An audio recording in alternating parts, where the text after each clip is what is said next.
Welcome to another episode of Founder Unfiltered. My name is Bradley Jacobs. I'm your host and the founder and CEO of Mylance. Founder Unfiltered is the show that founders don't talk about but need to. Today, I'm joined by Dr. Angela Kerek. Angela is the co-founder of Active Giving, a performance and engagement platform that turns movement into measurable impact for people, organizations, and the planet. Angela is a former professional tennis player turned big law partner and finance lawyer.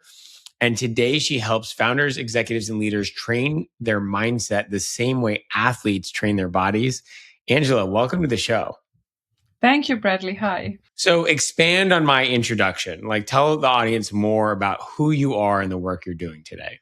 I am, as you said, the founder of Active Giving, which came to me just last year, but a platform I know since a few years, which I have helped to set up as a lawyer. It's bringing me full circle because it combines the motivation to move your body, at the same time train your mind, because every time we train, we also train our minds and do good for the planet. Now, this is a startup on which I'm working together with my co-founder. We are a small team, and it's actually my second startup because 2 years ago I tried another one, which I basically did wrong everything I could, which was also very much focused on well-being. But this is a topic that keeps coming back to me. How do you perform in life, and how do you perform sustainably? So how do you perform without collapsing, without burning out, without getting injured? So this is what my past 10 to 15 years were about. Going back to the start, I started training my mind and my mindset on the tennis court. So the first part of my life, let's say, I'm 54 now, and for 25 years, I played tennis. And the second part, I was a lawyer. And since 3 years, I went back to what I was, an entrepreneur, but not as an athlete now, but as a founder of a startup. I'm very much, whatever I do, I keep coming back to sports and mindset training. So however you turn it, it's always about the same, living a sustainable lifestyle and performing well. Yeah. You talk about learning to succeed without losing yourself. What does that mean? A lot of the thinking or the reframing of the many phases of my life I've done was about winning. I realized, in hindsight. So I was just thinking, what is my life about? Basically, what's my life story? What is all this? What I've been doing for 50 years or so, And I realized whatever I've done, it was about winning. First, it was about winning matches, which is very straightforward because you go out there, you either win the match or you don't. And then it was about winning, titles, my PhD, I did my MBA. It was like a collection. It dawned on me, it was like a collection of trophies again, but now it's about titles and other kind of titles. And when I went into the law firm, it was about a collection of deals made, records broken, about amount of deals, about complexity of deals. So it was all about winning, winning something. But then you go back and realize there's a real big problem that if you don't win the trophy, which most of the time you don't on the court. So let's be honest, you do a lot more losing than winning. So when you don't win it, that's actually kind of completely destroying you. So, I couldn't lose in a way that it felt good to me. So every time I lost, it was like my whole world collapsed, when it was the same about promotions in the law firm. It was, about grades in exams. If you don't get the highest grade, it felt like you're losing, so it always felt like you're nothing. It was either you win or you're nothing. This type of feeling kept coming back to me. And I didn't understand how could I make it in a way not so dramatic, So how can I lose fairly, but not about acting fairly, but how can I feel good to myself and with myself, even if I lose? And I lost a lot, right? Nobody told me, and I couldn't talk about it. I didn't realize it's a problem until I spoke to a performance psychologist from Australia, and he explained it to me that you can only lose without losing your value if you do not perform for love. So basically, if you don't go out there and think that you're only worthy of somebody's love, mostly your parents, if you win. And back then in the 80s, we were raised like for winning trophies. I grew up in the communist Romania, so it was a lot about performance and winning. Yeah, so then I kept coming back to this notion of what is winning, and what do I need to do, how do I need to play, how do I need to go out for business, how do I need to advise clients so that I don't feel the hurt if I don't win the client, if I don't win the deal, if I don't win the match. And I started focusing a lot on the process of how I train and how I play and how I do my business, how I grow my business without depending on somebody else's and the outside world's recognition. Okay, there's so much there. And I was curious about the differences in mindset around a sport like tennis, where, as you said, there is a concrete winning and losing. It's not really the same in business, right? There may be some components that are you win the deal, you don't win the deal, you win the customer, you don't win the customer. But when someone says, even I've said in the past, I want to build a successful business, like, what does that mean? I basically get to define what success means in that way. In tennis, maybe you still do, it's just different levels, right? Like, some people say, oh, I want to be the best in the world. Some people say, I want to make enough money to support myself as a tennis player, right? There are still many different levels. So I'm curious how winning in business, or maybe how you talk about it with your clients, like how can they think about winning in their business? You were just hinting into the right direction. It's about defining success for yourself, and it's very easy to get caught up in comparing yourself to your peers, comparing yourself to very similar businesses, comparing yourself in the same sector. So it's not so difficult to get, pulled away from how you define success, because you start defining success how the outside world defines it for you. And in business, it's super easy. It's about revenues. It's about profitability. It's about, people you employ. It's about recognitions. You also have, in business, we have a lot of recognitions as well. Everybody wants to have them, And why? Because they're so super easy to perceive, because that's visible, it's tangible, You either get the number or hit it. Also in tennis, you either hit a prize money level or you don't. For me, it was always about rankings. And it's in sports, it's always about rankings. There's the prize money, and then there is the money you get from deals with brands. But it's visible. You know what you're going after. Now, if you start defining success for yourself, it may be something visible, and it usually is, but you have another layer, which is the invisible success for yourself. So did I give everything in my match or in my pitch? Did I prepare for the pitch? Or did I just go and, didn't even know what the business of the customer is? It's the expectation towards yourself of how you do what you do. And that's like really a lot more difficult than, just saying, okay, I'm going to be top 100 or top 10 or whatever I'm going to be. Because you need to get those parameters for yourself. And those parameters are always a moving target, So it's like today I think, okay, it's more important to prepare. Tomorrow I think it's more important to have an appearance or something, or stuff like that. But there's something I would like to share. There is like an interview in which Rafael Nadal said that it's okay to lose a match for him or to lose physically, but he said for him it's impossible to perceive that he's losing mentally. So he cannot accept the fact that he might lose mentally, and this is why he always gives his everything.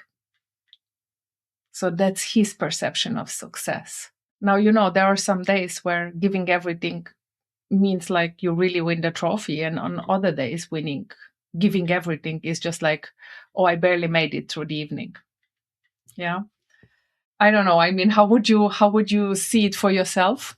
I love your point around you can set your goal, your tangible goal, but that's honestly a very small part of the effort. The effort really is, what am I going to do how am I going to show up, right? It's really like a way of being and a process focused.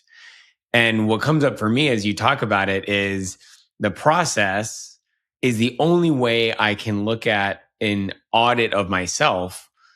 Because if I let's just say even I make the top 100 in the world in tennis, but I haven't documented my process and like what I'm going to do and all these kinds of things, I don't even necessarily know what got me there. And vice versa. If I didn't make the top 100, I'm like, okay, what happened here? Because I want to use it as a learning opportunity. What am I not doing from a process perspective that I need to close a gap on so that I can move up in the rankings and hit my goal? And I would say the same thing in business. Like, I know the process things that I need to be doing on a given day, week, month, year that set me up for success. And it's pretty clear. I either do them or I don't do them. And when I don't do them, and this is a question I have for you, but anyway, so that's the answer to your question of how I look at it is really building out systems and processes for myself. And a simple one that I do is I need to plan the night before. Mm-hmm. The night before, like, what am I going to do tomorrow that moves the needle the most in my business? And if I don't do that planning, for some reason, I wake up and I'm like, shoot, I have no idea what to do today. Like, truly, I am lost. But if I plan the night before and I say, all right, these are the 3 needle movers in my business. I don't care if they're uncomfortable. I don't care if they're big. I don't care if whatever. These are things that need to get done, then they get done. I really like this idea that you plan just your next day. So I usually plan my week, but the 5 days or the 6 days are sometimes too long because you just don't know what's happening in 3 days. By hearing what you say, this planning the next day, what do I need to do to move the needle? Sometimes, basically what I know I need to do to move the needle, usually what stops me doing it are the things I avoid. And those are usually the hardest things.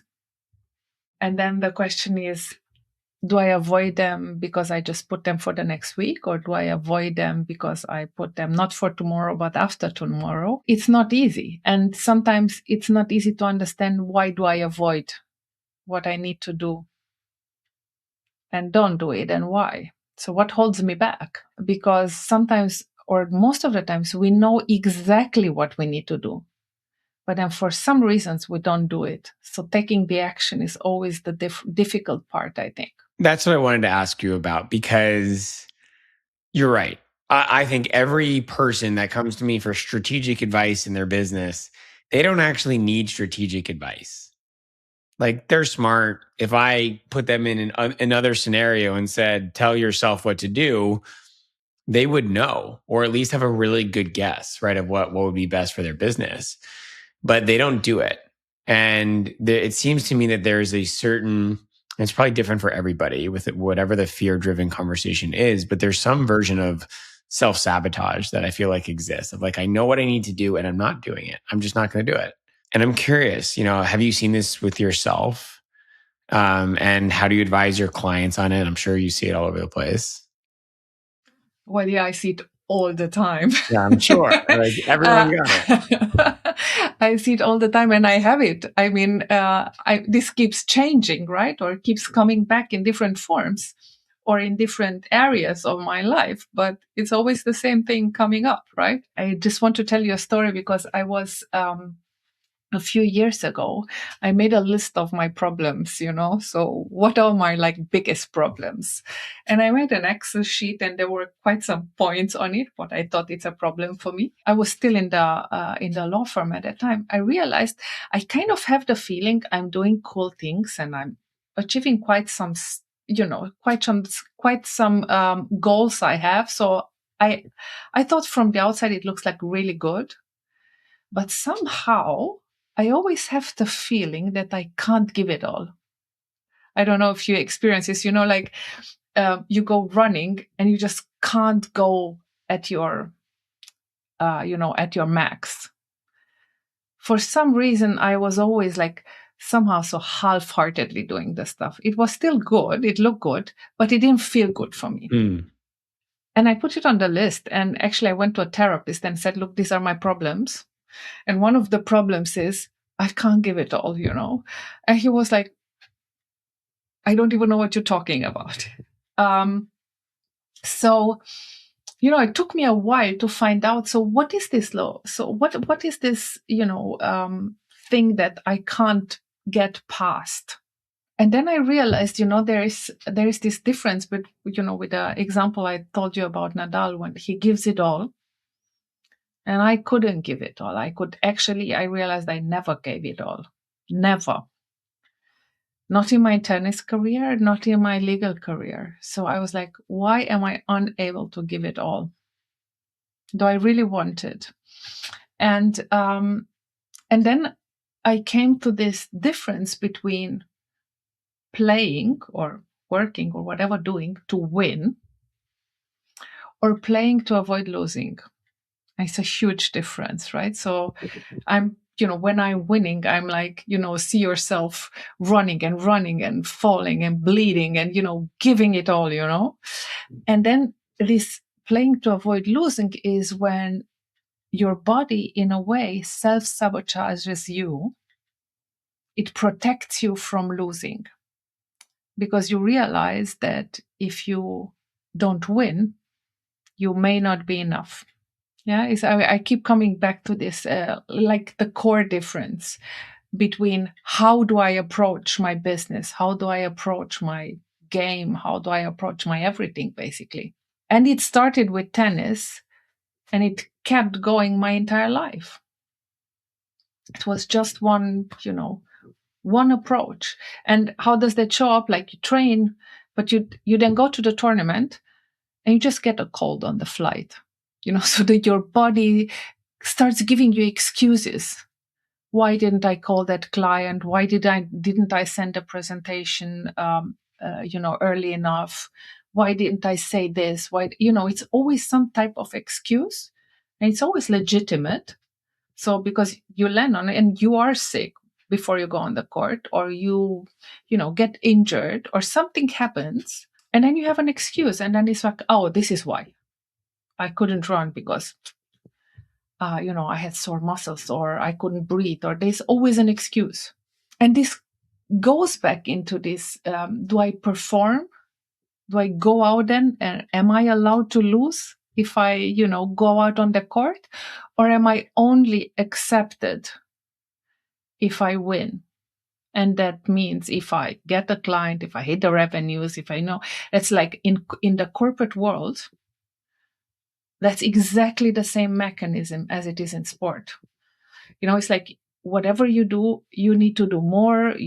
First you need to know the legal system, then you need to advise this, then you need to satisfy that partner, then you need to get more clients. Then it's always something which tells you it's not enough. What you're doing, it's not enough. You need to give it more. And then you give it everything, and then the market crashes and you still need to give it. This is how corporate, basically, in the corporate world, how you are giving this sensation that whatever you do, it's not enough.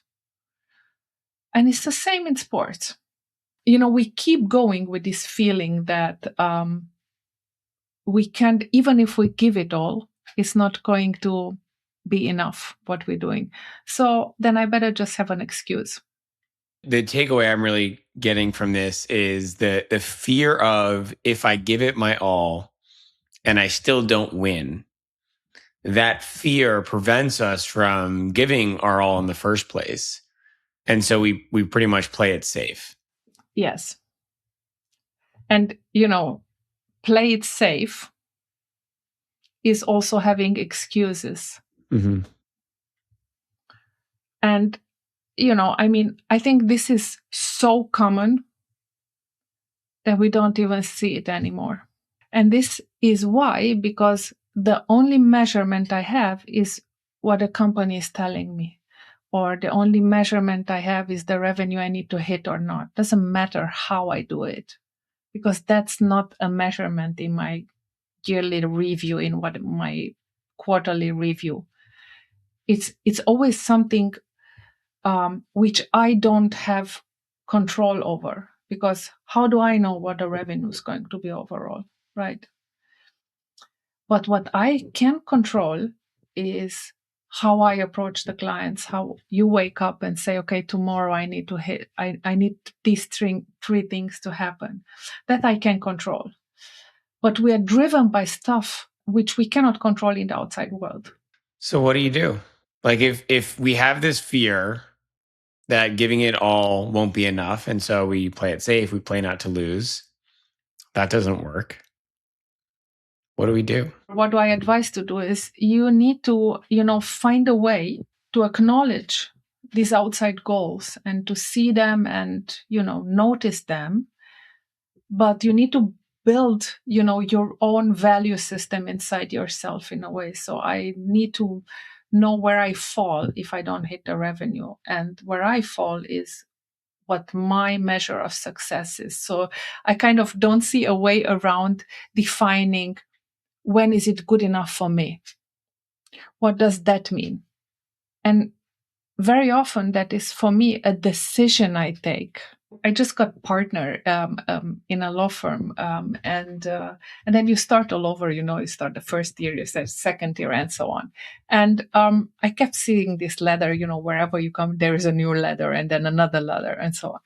So, and then I was always thinking about how do I get to the next ladder. And after a while, I saw, okay, I don't see any way how this is going to go any higher because of the circumstances. And I started feeling that I'm panicking. So what do I do if I can't get better, right? And then I decided for myself that what I have where I am is just fine. So I don't want and I don't need to desire climbing any higher. And that was in the COVID time. So for me, COVID was a very liberating time. I perceived it as, for the very first time, being able to say, whatever happens outside, what I have and what I do and how I am is fine. It's like, not fine, but it's totally good. Yeah. And once you accept that, my next question was, okay, if this is totally good, then what do I want? What do I want to do? So what is, my dream life? Not what the law firm is telling me, not what society is telling me. What do I want to do with my lifetime? Where I'm taking you now is not just a value system, but in a way I'm taking you towards, I need to create my own life plan. And the more I focus on what I want to do, and obviously I have a list for that, but if I want to follow what I always dreamt of, what I always wanted to do or feel, if that's what I follow, then my value system and my path becomes my own. And the more I own that path and my goals, the less I'm able to compare with others, because it becomes uncomparable. And once you start taking out the comparison variable, life gets much easier. My answer is you need to start, creating your own value system and following your own dreams, because then you become, creating your own universe of how I want to live my life. This is how I approach it basically. And this is how I teach people to do it. Yeah. It's such a refreshing way of looking at the world because, as you said, everything becomes a lot easier and simpler. It's not an easy practice. And I think that the reason it's not easy is because we are surrounded by social media for sure. It's, so easy to just see how everyone's doing or really how they're perceiving, how they want you to perceive they're doing because you don't know the real story. Right. But the other thing that I found is everybody wants to give their take on everything. Right. Like if I share, here's how my business is going, when somebody asks me a question, almost immediately I'm being met with like advice and have you thought about this and I'm like, whoa, I didn't, I'm just sharing. You asked the question, I'm sharing it. And so there's all this projection and projection and projection, which I think is easy to take on and hard to realize that's just a projection of what somebody else thinks, right? Or their own experience. So like almost creating this, what I'm hearing you really talk about is like creating this bubble of my own universe, right? Of like what's important to me, what drives me, how much money do I need, right? What kind of life do I want to live? Who do I want to impact? And being really centered in that every day versus the, constant noise coming at me from not just social media, but my friends, my family, my part, like everyone's got to say. It's putting your energy in blocking this outside world away from building your own universe. And it really is not easy, but I think it is like very liberating. And, once you at least see some type of shape of that universe, then the more you shape it, the more you make it visible for yourself, the easier it becomes. One major part of, this mental training I'm teaching and practicing is, this ability to always come back. So it's not about distraction, because it's like, I can't switch off distraction. It's really hard to switch it off. I can't always focus because it comes from everywhere. If you block it off, then it's coming to your children, then it's coming to your friends, to somebody. It's always coming back to you. So you can't stop that. What you can do, is train yourself to, whenever you realize it's coming in and it's creeping in and it's, wanting to get you, to just stop and push it away and come back to yourself. So this ability of training your mind to acknowledge, accept, and then just say, okay, thank you very much. It's really nice, but let me just come back to what I need to do. It's, the other tennis player Novak Djokovic said it. Like it's, these good players, or the really good players, are not good because they can't stop these thoughts, flying around their heads. And what if I win? What if I lose? What is this guy saying? What is that guy saying? You can't stop that, but it's, they have the ability to not stay very long in this distraction. So they just say, okay, I got it, but I come back. And how do I come? What's the easiest way to come back? Is to come back and basically feel your body, feel your breath, feel your, feel the effort the body is doing. So I can't think myself out of something that's coming to me, or I can't get unstuck by thinking. You always move out of something. Yeah, it's like you move out of a state, move out of a thought. The saying also says you move out of it. Never says it think yourself out of it, right? This is, when I told you in the beginning, there's this platform, active giving, is for me, coming, becoming whole in a way that I just can't stop promoting how incredibly important it is to move your body. First, because the body is born to move, basically, it's not born to sit, but because your mind and these thoughts of coming back, of being where you are, being, in your own universe, being in your own life, not in some virtual lives, is so much easier if you connect to your body. And you do that by moving. Yeah. Yeah. I love it. We'll give you a chance at the end to share a little bit more about that. Before we get there, I want to ask a really simple question, just curious your answer. Obviously, building a business, a successful one, whatever that means, let's say a profitable one that's sustainable over time, serves real value to customers. We all agree it's incredibly difficult, right? If it were easy, everybody would do it and everybody would make a ton of money, but it's incredibly challenging. What makes it so challenging? Sometimes I feel alone, even if we are, working together or working in a smaller team. Um, Sometimes I feel like I don't know where to go next. So I just don't see the next step. Um, and what I'm saying by that is this feeling that you have this huge uncertainty, which nobody is comfortable with, Mm-hmm. of not exactly knowing whether it's right or wrong, and whether you should push more or let it a little bit go. So this balance between pushing yourself and giving more energy and giving, different type of energies into building your business, whether that's the right move or not. And sometimes we just don't know. Um, and this uncertainty is not something that a lot of people tolerate well, because nobody, uncertainty is just uncomfortable. And sometimes we think we do the best we can, and it's just not moving the needle. This is for me the hardest part of it. Thinking I've done everything right. I built it up. I did the pitch. I did that. And then just people don't come back. And I really like, so what is going on?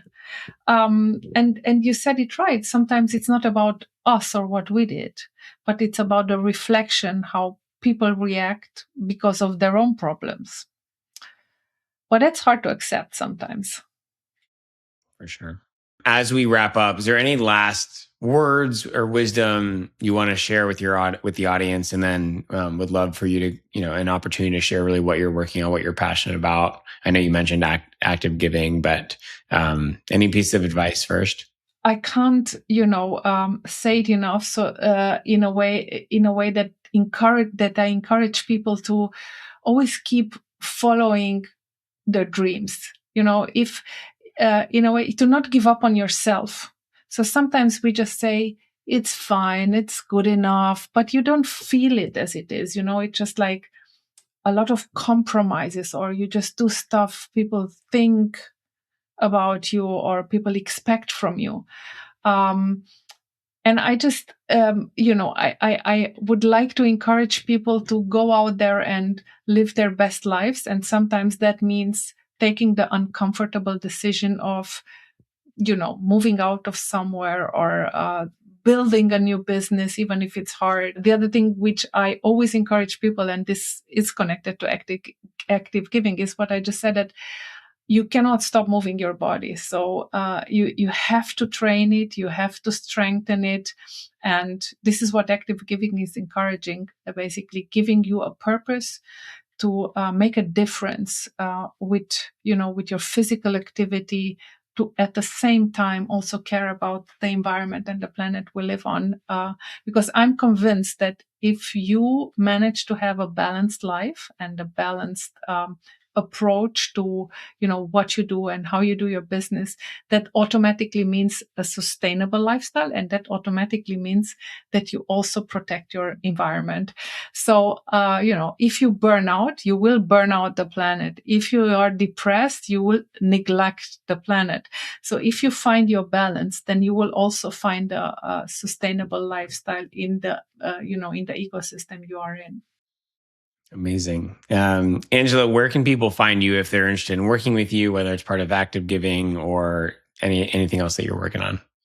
Yeah, so I train people. So I do mental training, and you can find all the information on my website, which is angelakerek.com.